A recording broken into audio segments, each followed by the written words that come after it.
Comprehensive geriatric assessment, a holistic approach. A comprehensive geriatric assessment, this is a multidisciplinary evaluation.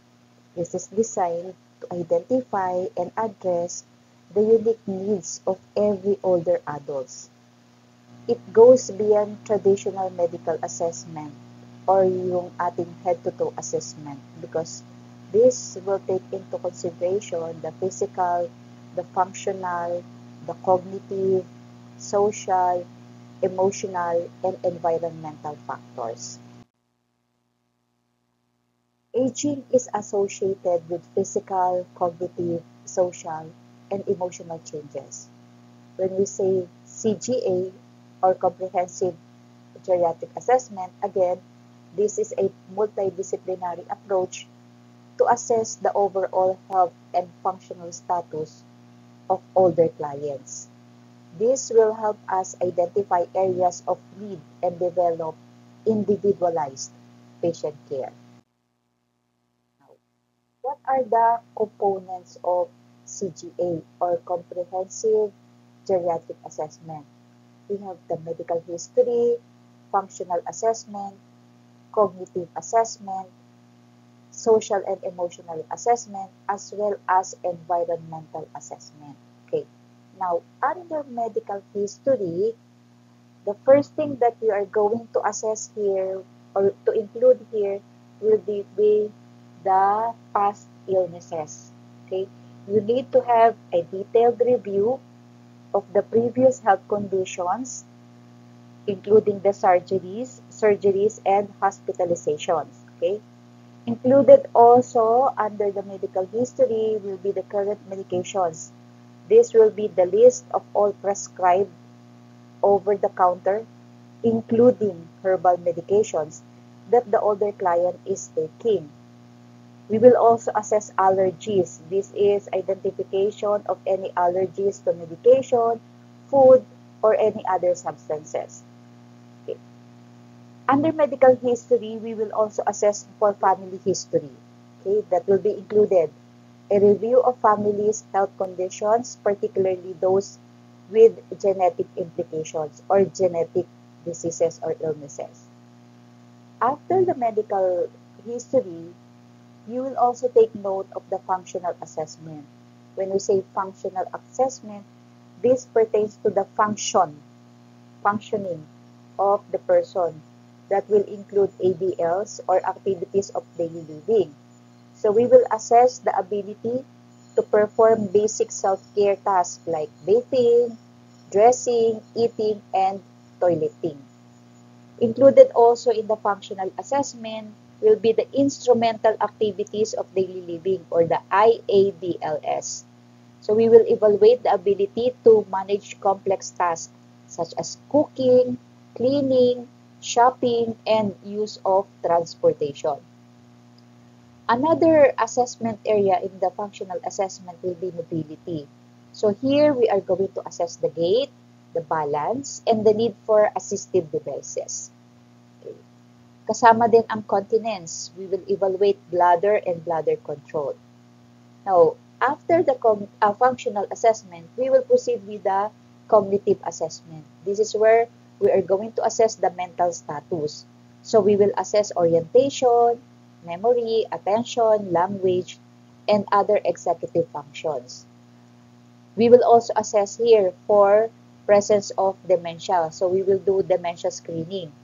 Under dementia screening, you can just download a standardized tool to identify if there is cognitive or if there is presence of cognitive decline among other clients. Okay?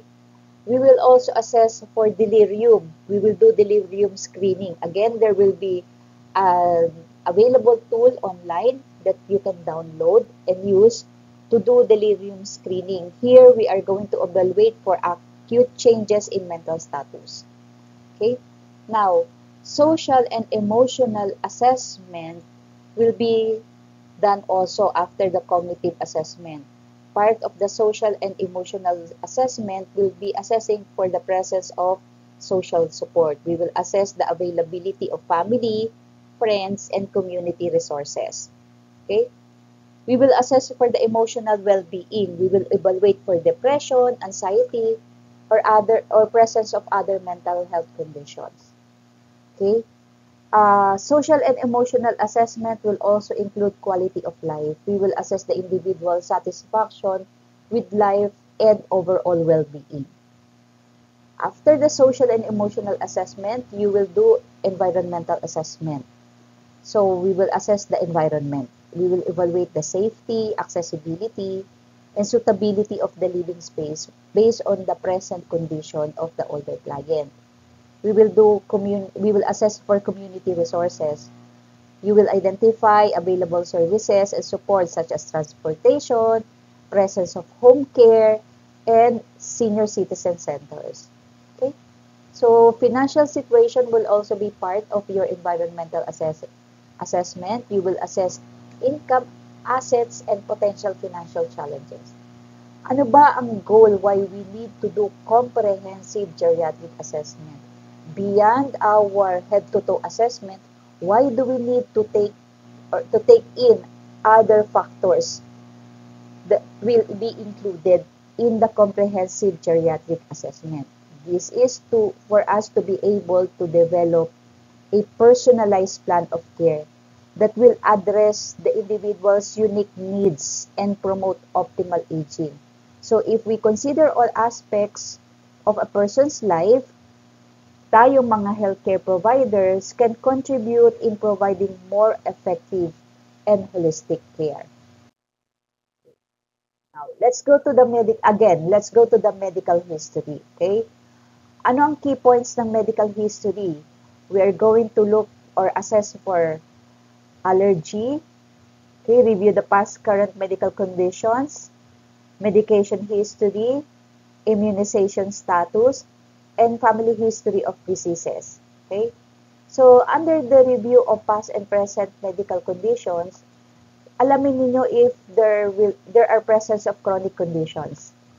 Identifying and assessing the severity of long-term health conditions such as yung mga minention natin ng paulit-ulit, yung heart disease, diabetes, arthritis, and respiratory disorders will be included in the review of past and current medical conditions.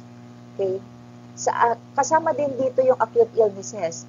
So you are going to document recent or ongoing illnesses including infections, injuries, and kung merong hospitalizations. Surgical history will also be included.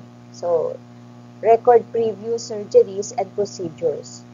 Now, under medication history, kasama dito yung prescribed medication. You will identify all medications currently being taken, including dosage and frequency. Okay, aside from that, over-the-counter medications will also be part of the medication history. So you will document any self-prescribed medications or supplements. Herbal remedies kasama din dito. So you will record the use of herbal or alternative therapies. Kasama din sa medication history yung adherence nila. Assessing the patient's ability to follow medication regimens. Okay, after ng medication history, we will proceed with the allergies. Yung allergies, alamin natin, hindi lang kasi siya sa food, pwede din siya sa medication. So, under medication allergies, we need to identify any known allergies to medications, including anaphylactic reactions or yung anaphylactic shocks. Kasama sa allergies, yung identification of food allergies. Dapat ma-document niyo ano yung specific food that causes allergy. Now, meron din tayong tinatawag na environmental allergies. So, for any presence of this, you need to identify allergies to substances such as yung mga pollen na galing sa mga halaman or puno nila, dust, or yung mga pet danders. Now, sa immunization status, ang kailangan natin dito malaman yung mga vaccinations nila. Review the patient's immunization history, particularly influenza, pneumonia, shingles, at saka yung COVID-19. Kasi these are older clients. So, compromise ang immune system nila. Kaya, kailangan talaga regular ang vaccinations nila. Ano ba yung mga recommended vaccinations para sa kanila? Dapat, ma-determine din natin yung mga recommended vaccinations sa kanila, and yung mga recommendations based on the patient's age, health status, and risk factors. Kasama yon sa dapat ma-assess natin. Okay, so once you are done with the immunization history, you will proceed with the family history of diseases. Unang-una na dito, yung genetic predispositions. You will identify family members with a history of conditions that may increase the risk or the patient's risk, such as yung heart disease, stroke, diabetes, presence of cancer, or dementia. Alamin nyo rin if there are inherited diseases. So you will assess the presence of genetic disorders in the family. Itong medical history component under the comprehensive geriatric assessment will provide you the foundation to understand the patient's overall health and identify potential risk factors. Pag na-review natin carefully yung mga past and present medical conditions, medication history, allergy, immunization status, at saka family history, this data can provide us a more personalized and effective plan of care for our older clients.